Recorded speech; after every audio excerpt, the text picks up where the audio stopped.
पहुंचेगी गोवा, जहां पर देविका की बेटी जया को संभालने का मौका मिलने वाला है अनुपमा को। लेकिन यह सफर अनुपमा के लिए इतना आसान नहीं होने वाला। बाहर से भले ही वह खुद को मजबूत दिखाने की कोशिश करे, लेकिन अंदर ही अंदर वह पूरी तरह से टूट चुकी है। गोवा की नई जगह, नया माहौल और नए लोग, सब कुछ उसके लिए अलग होगा, लेकिन उसके दिल में बसी पुरानी यादें उसे बार बार परेशान करने वाली हैं। गोवा पहुंचने के बाद देविका अनुपमा का बहुत ख्याल रखने वाली है। देविका अच्छी तरह समझती है कि अनुपमा ने अपनी ज़िंदगी में बहुत कुछ खो दिया है, इसीलिए वह चाहती है कि अनुपमा अपने दुखों को थोड़ी देर के लिए ही सही, लेकिन भूलकर एक नई शुरुआत करने की कोशिश करे। इसी वजह से वह अनुपमा को अपनी बेटी जया की जिम्मेदारी देती है, ताकि अनुपमा का मन किसी काम में लगा रहे। जया भी बहुत समझदार लड़की है। जब देविका उसे अनुपमा के बारे में सब कुछ बताती है, तो जया भी यह तय कर लेती है कि वह अनुपमा आंटी को कभी अकेला महसूस नहीं होने देगी। वह हर समय उनके साथ रहेगी, उनसे बातें करेगी, उनके साथ छोटे छोटे काम करेगी और उन्हें हंसाने की कोशिश करेगी। लेकिन दूसरी तरफ अनुपमा के दिल में अभी भी कोठारी परिवार की यादें गहरी बसी हुई हैं। खासकर अपनी बेटी और दामाद की याद उसे बार बार भावुक कर देती है। कई बार ऐसा भी होगा कि वह अकेले में बैठकर उन पलों को याद करने लगेगी, जब सब कुछ ठीक था और परिवार के साथ उसका रिश्ता मजबूत था। इसी बीच एक दिन कोठारी परिवार की तरफ से फोन भी आता है। फोन की घंटी बजती है, लेकिन अनुपमा का दिल तेजी से धड़कने लगता है। वह फोन को देखती है, लेकिन उसे उठाने की हिम्मत नहीं जुटा पाती। उसके मन में बार बार यही ख्याल आता है कि अगर उसने फोन उठा लिया, तो शायद वह अपने आंसुओं को रोक नहीं पाएगी। अनुपमा आज भी प्रार्थना की मौत का जिम्मेदार खुद को मानती है। उसके दिल में यह दर्द हमेशा बना रहता है कि अगर उस दिन वह कुछ अलग फैसला लेती, अगर वह कुछ और कर पाती, तो शायद प्रार्थना आज जिंदा होती।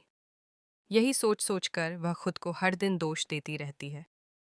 इतना ही नहीं, उसे यह भी लगता है कि उसकी वजह से कोठारी परिवार ने अपना बेटा आर्यन भी खो दिया। वह बार बार यही सोचती है कि उसकी जिंदगी में आने से उस परिवार की खुशियां खत्म हो गईं। इसी वजह से वह अब उस परिवार के किसी भी सदस्य से बात करने की हिम्मत नहीं कर पाती। उधर देविका यह सब समझ रही होती है। वह जानती है कि अनुपमा का दर्द बहुत गहरा है और उसे भरने में समय लगेगा। इसलिए वह बार बार अनुपमा को समझाने की कोशिश करती है कि हर हादसे के लिए खुद को दोष देना सही नहीं होता। जिंदगी में कई बार ऐसी घटनाएं हो जाती हैं जिन पर किसी का बस नहीं चलता। देविका चाहती है कि अनुपमा धीरे धीरे अपनी पुरानी यादों से बाहर निकले और अपने लिए भी जीना सीखे। इसी वजह से वह जया से कहती है कि सिर्फ अनुपमा आंटी ही तुम्हारा ख्याल नहीं रखेंगी, बल्कि तुम्हें भी उनका ख्याल रखना होगा। उनके साथ बहुत बड़ा हादसा हुआ है और उन्हें उस दर्द से बाहर लाने के लिए हमें मिलकर कोशिश करनी होगी। देविका जया को समझाती है कि अगर अनुपमा को छोटे छोटे कामों में व्यस्त रखा जाएगा, तो उनका ध्यान उन दर्दनाक यादों से थोड़ा हटेगा। कभी उनके साथ बाजार जाना, कभी खाना बनाना, कभी समुद्र किनारे घूमने जाना, ऐसे छोटे छोटे पल अनुपमा के दिल को थोड़ा सुकून दे सकते हैं। धीरे धीरे जया भी अनुपमा के साथ घुलने मिलने लगती है। वह उनसे ढेर सारी बातें करती है, अपने स्कूल की बातें बताती है, अपने दोस्तों के बारे में बताती है और कभी कभी मज़ेदार किस्से सुनाकर उन्हें हंसाने की कोशिश करती है। कई बार ऐसा भी होता है कि जया की मासूम बातें सुनकर अनुपमा के चेहरे पर हल्की सी मुस्कान आ जाती है। लेकिन इसके बावजूद जब भी अनुपमा अकेली होती है, उसे अहमदाबाद में हुआ वह हादसा याद आ जाता है।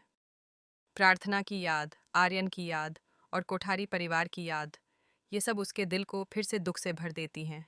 वह चाहकर भी उन यादों से पूरी तरह दूर नहीं जा पाती। देविका को यह सब देखकर बहुत चिंता होती है।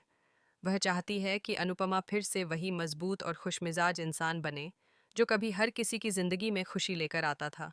इसलिए वह हर दिन नई नई कोशिश करती है कि अनुपमा का ध्यान दुख से हटाकर खुशियों की तरफ ले जाए।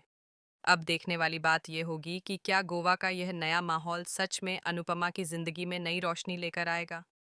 क्या जया और देविका की कोशिशें अनुपमा के दिल के घाव भर पाएंगी, या फिर पुरानी यादें उसे बार बार पीछे खींचती रहेंगी। कहानी में आगे और भी बड़े ट्विस्ट आने वाले हैं, जहां अनुपमा को अपनी जिंदगी के सबसे मुश्किल फैसलों का सामना करना पड़ेगा। लेकिन एक बात तो तय है कि यह सफ़र आसान नहीं होगा और अनुपमा को अपनी ज़िंदगी को फिर से संभालने के लिए बहुत हिम्मत जुटानी पड़ेगी।